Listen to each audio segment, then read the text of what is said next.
بسم اللہ الرحمن الرحیم۔ السلام علیکم ورحمۃ اللہ وبرکاتہ۔ اس حقیقت سے انکار نہیں کہ امریکہ پر جہالت کا غلبہ ہے، لیکن مجھے یقین ہے کہ ہم سب امریکیوں کو ہدایت کی روشنی میسر آ سکتی ہے اگر ان پیغمبروں کی زندگی پر سنجیدگی کے ساتھ غور و فکر کیا جائے جو ہماری رہنمائی کے لیے اس دنیا میں بھیجے گئے۔ تو کوئی وجہ نہیں اس دنیا پر چھائی ظلمت کے بادل چھٹ جائیں اور چاروں جانب روشنیوں کا غلبہ ہو جائے۔ میرے اس دعوے کی تائید میری اپنی زندگی میں رونما ہونے والے خوشگن اور خوش آئند انقلاب سے ہو جاتی ہے۔ یہ بات عیسائیت کے سابق مبلغ امریکی باشندے دیان چارلس نے اپنے اس پرسعادت سفر کی کہانی سناتے ہوئے بتائی، جو تاریکی سے شروع ہو کر روشنی کے حصول پر آ کر ختم ہوا۔ چارلس کے والد اور چچا کٹر عیسائی پادری تھے۔ دو پھوپھیاں ننوں کی حیثیت سے خدمات سر انجام دیتی رہیں۔ پورے خاندان کے راسخ عقیدے کے باوجود چارلس اپنے عیسائی عقیدے پر مطمئن نہیں تھے۔ اس کے ذہن میں بہت سے سوالات جنم لیتے رہے جن کے جوابات بدھ مت، ہندو مت اور یہودیت میں نہ پائے۔ قرآن کا مطالعہ کیا تو زندگی بلکہ دنیا ہی بدل گئی۔ چارلس کی کہانی اس کی اپنی زبانی سنیے۔ میں امریکی شہری ہوں، لیکن میرا پس منظر کٹر قسم کا آرائش کیتھولک ہے۔ میرے والد عیسائی مبلغ تھے۔ انہوں نے 3 سال تک تربیت حاصل کی اور تبلیغ کی ذمہ داریاں انجام دینے لگے۔ میرے خاندان کے دیگر افراد بھی راسخ العقیدہ عیسائی تھے۔ میں نے 4 سال کی عمر میں ایک کیتھولک نرسری اسکول میں داخلہ لیا۔ میری ابتدائی عمر کے قیمتی 12 سال اس اسکول کی 4 دیواری میں نظریہ تسلیط کی ثقیل خوراکیں نگلتے ہوئے گزر گئیں۔ میں عبادت باقاعدگی سے کیا کرتا تھا، مگر میری ایک عادت دوسرے عیسائیوں سے بالکل مختلف تھی۔ وہ یہ کہ میں نے اپنی عبادت کے دوران کبھی بھی حضرت مریم علیہ السلام سے مدد نہیں مانگی اور نہ ہی یہ سمجھتا تھا کہ ان کے پاس مشکلات کے حل کی کوئی طاقت ہے۔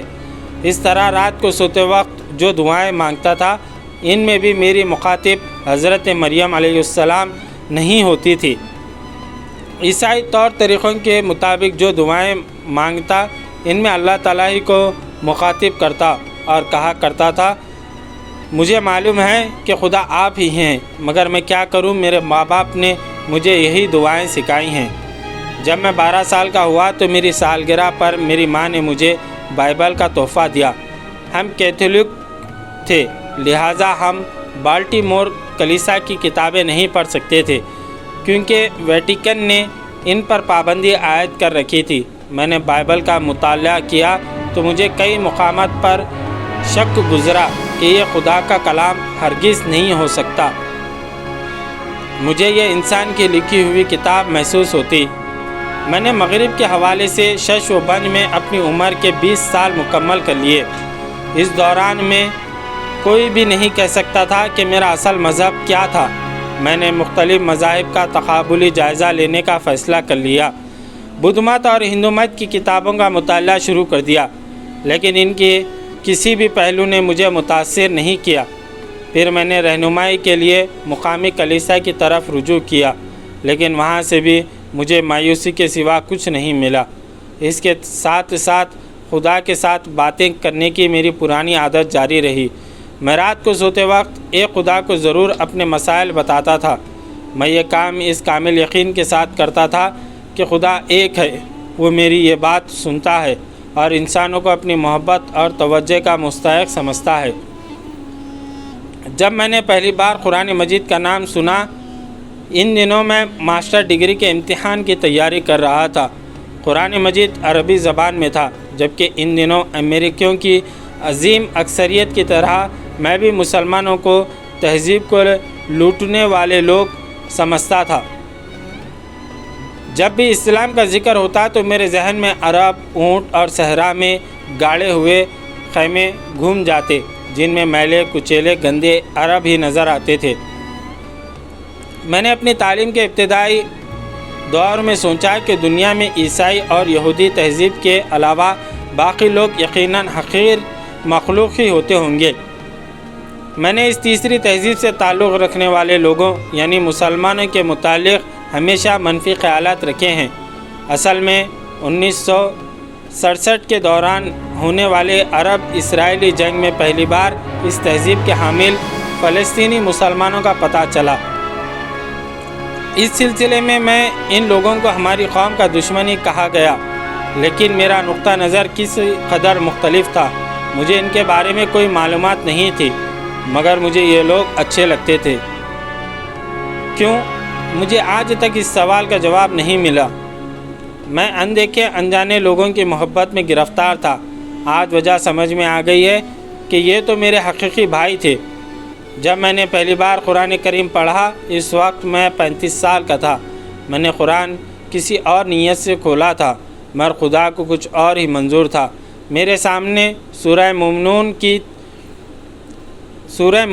تھی، جس کی آیت 52 اور 54 کا مطالعہ کرنے لگا، اور بلا شبہ یہ تمہاری ملت ایک ہی ملت وہ شریعت ہے، اور میں تمہارا رب ہوں، لہٰذا تم مجھ سے ہی ڈرو۔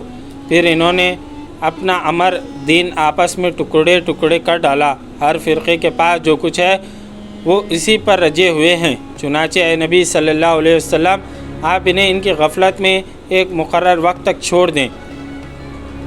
میں نے اس کا جو ہی مطالعہ شروع کیا، مجھے یقین ہو گیا کہ ایک واضح اور مضبوط سچائی ہے جو انسانیت کو اس کی روح عطا کرتی ہے اور تاریخ کی تمام حقیقتوں کی تصدیق کرتی ہے۔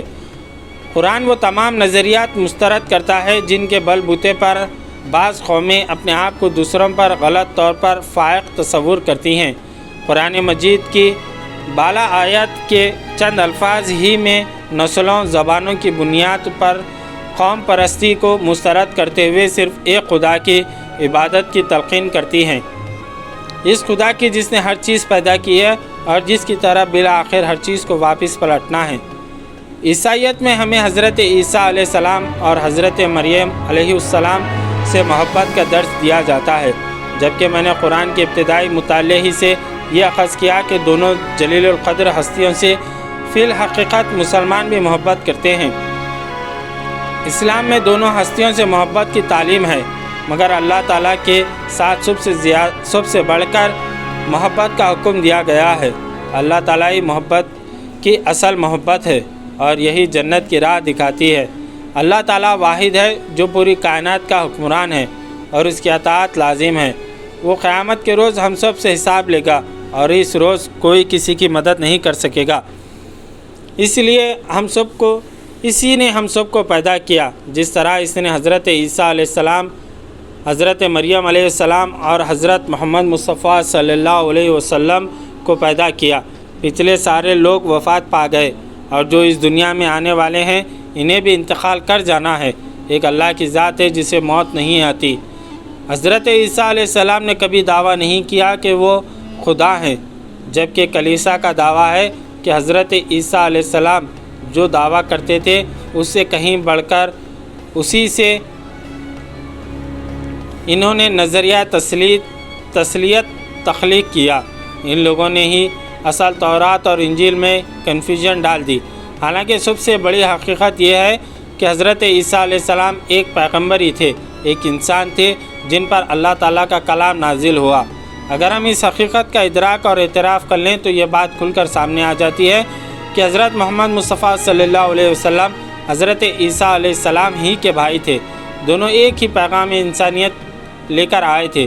ایک خدا کی عبادت کریں جس نے تمام انسانوں کو پیدا کیا اور جس کی طرف بالآخر لوٹ کے جانا ہے۔ اس حوالے سے انسانوں میں کوئی تخصیص نہیں ہے۔ عرب یہودی کا کہ ایشیائی، نیلی اور بری آنکھوں والے، لمبے اور مختصر بالوں والے سبھی اللہ تعالیٰ کے سامنے جواب دہ ہیں۔ اب اسلام کے بارے میں آگاہی کے بعد جب میں یہودیوں کے بارے میں سوچتا تو وہ بھی مجھے ایک ہی خاندان کے افراد نظر آتے ہیں۔ آپ یہودیوں کو اس حوالے سے مسلمان کے طور پر دیکھ سکتے ہیں کہ وہ بھی ایک ہی خدا کی عبادت کرتے ہیں۔ ایک شخص جو یہودیت کے بارے میں جانتا ہو اور پھر لا الہ الا اللہ کا مفہوم جان لے تو وہ بھی اس نتیجے پر پہنچے گا کہ یہودیت میں بھی ایک اللہ کی عبادت کی تعلیمات موجود ہیں، اگرچہ یہودیوں کے مذہبی عقائد کی صورت خاصی بگاڑ دی گئی ہے، تاہم ذرا سی جستجو سے اصل تعلیمات کا کھوج لگایا جا سکتا ہے۔ یہ تعلیمات قرآن مجید کے تصورات کے واضح طور پر مماثل ہیں۔ ارشاد باری تعالیٰ ہے، اور انہوں نے کہا کہ رحمان اولاد رکھتا ہے، البتہ تم ایک بہت باری بات تک آ پہنچے ہو، قریب ہے کہ آسمان اس بات پر پھٹ پڑے اور زمین شق ہو جائے اور پہاڑ ریزہ ریزہ ہو کر گر پڑے۔ سورہ مریم آیت نمبر 88 سے 90۔ میں نے قرآن کریم کے مطالعہ اور اس کی بتائی ہوئی تعلیمات کے اپنے طور پر تحقیق و تدبر میں 3 سال گزارے، اور اس کے بعد میں نے کلمہ شہادت پڑھ کر اسلام قبول کرنے کا باقاعدہ اعلان کر دیا۔ یقیناً مسلمان بننے سے پہلے مجھے اس بات کا خوف تھا کہ مجھے اپنے لباس، وضاقتہ اور عادات و اطوار میں واضح تبدیلی لانی پڑے گی۔ شراب و شباب کی عادتیں میری گھٹی میں پڑی تھیں، رقص اور موسیقی میری زندگی کا لازم حصہ تھے۔ دوسرے منچلے نوجوانوں کی طرح میں بھی انتہائی مختصر لباس پہنتا تھا۔ مطالعے کے دوران میرا کسی مسلمان فرد سے تعارف تک نہ ہوا۔ میرے محلے میں چند مسلمان خاندان رہتے تھے، مگر ان کے گھر خاصے فاصلے پر تھے اور ان سے ملنا جلنا نہیں تھا۔ اسی اثناء میں میرے والد محترم سرطان کے موذی مرض میں مبتلا ہو گئے اور بہت جلد وفات پا گئے۔ مجھے ان کے انتقال سے بہت سبق حاصل ہوئے۔ سب سے بڑا سبق یہ تھا کہ میرے والد کے پاس ہر قسم کے اشیاء موجود تھی۔ وہ دنیاوی لحاظ سے شاندار زندگی گزار رہے تھے، علاقے کے بہترین کلبوں میں آنا جانا تھا، اور میری والدہ نہایت ہی بیش قیمت گاڑیاں استعمال میں رکھتی تھیں۔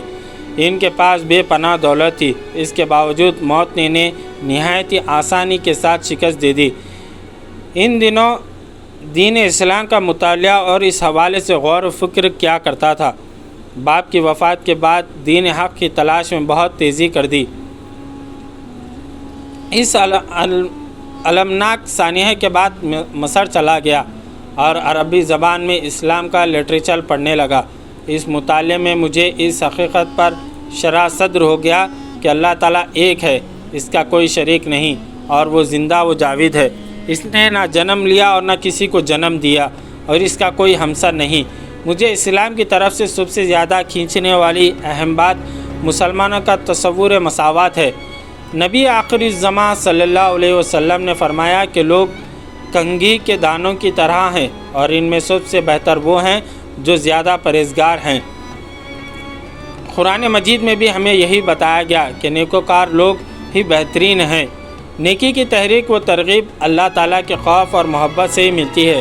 حقیقی نیکی اختیار کرنے کے لیے ضروری ہے کہ انسان اللہ تعالیٰ کو صحیح طور پر پہچان لے۔ اسے اللہ کو بتانا ہے کہ آپ اس سے محبت کرتے ہیں۔